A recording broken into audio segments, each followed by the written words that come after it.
So the first item I want to talk to you about is this pack of paper. So in this pack of paper, there's a few different kinds of paper. And one of the more unusual ones are these vinyl scraps. Anything that has this shiny exterior and white other side is a vinyl scrap. So all of this stuff here. And this is actually a kind of sticky paper.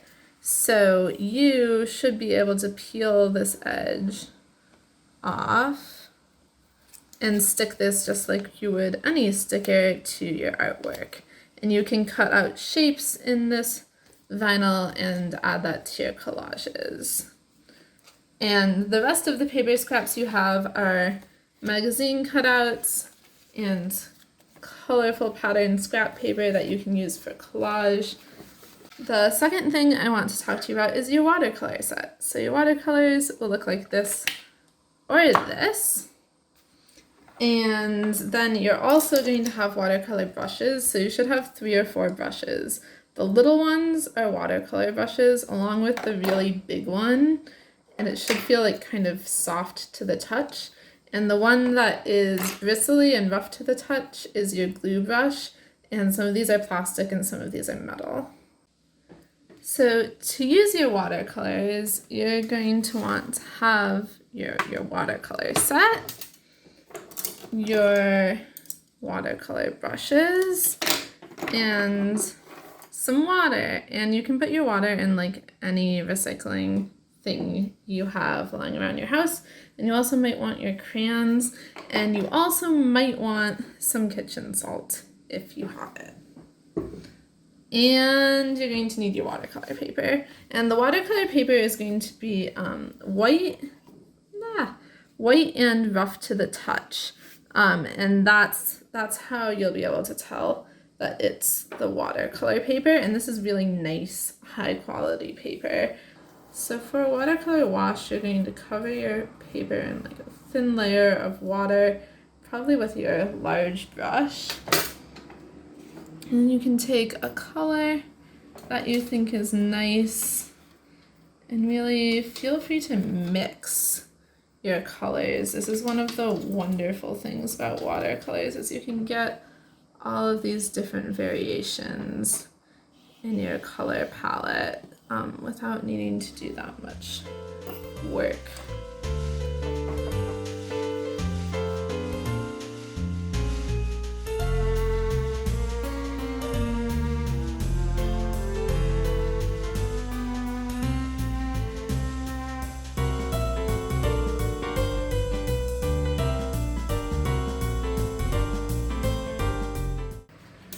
Another thing you can do is called a resist. This is what your crayons are for. So you can take your white crayon and draw a design. And you can also do this with your colorful crayon, which is why you have 2. I'll do both just to give you an idea of what that's like.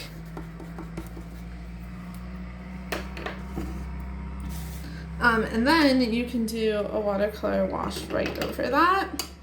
I'm going to do I want like a really intense color, so I'm actually just gonna mix that up in here and apply it directly to my page. And you can see that the crayon is resisting this.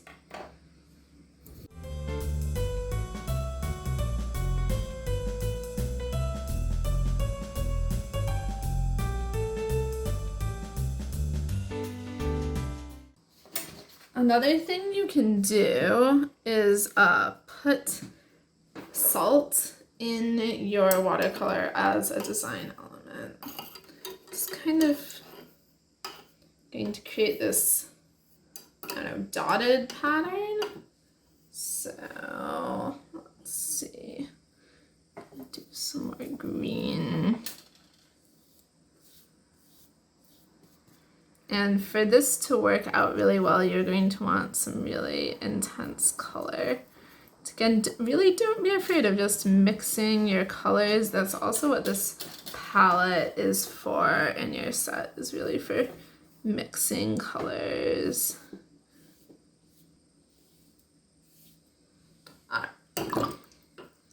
So now, once your page is nice and wet and saturated with color, you can sprinkle salt on it. And it's hard to tell, but that salt is making little white dots, and that will be a lot more apparent once this dries.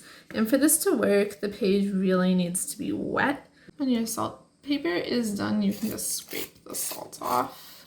Time to talk about Mod Podge. So this is your Mod Podge, and it's used for collage. And here's your glue brush. And when you're working on collage, I find it helpful to cut out a vague outline of your pieces and kind of lay them out about where they're going to go, and maybe even sketch what you want to be collaging in the background. And then you're going to work from back to front to paste down the layers of your design.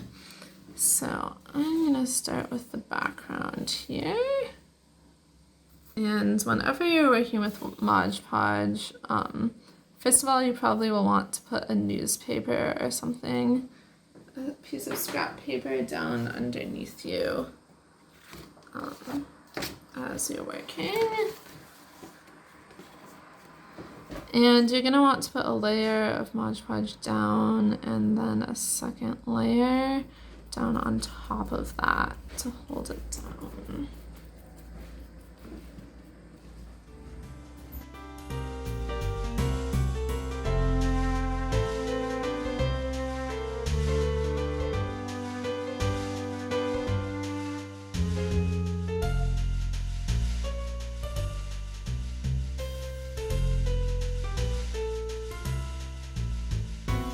When you're done with your project, you have to wash your brushes. Very important. So your water can just go down the kitchen sink. None of this is toxic. You can rinse out your pan. And then for watercolor brushes, you want to wait until the water runs clear.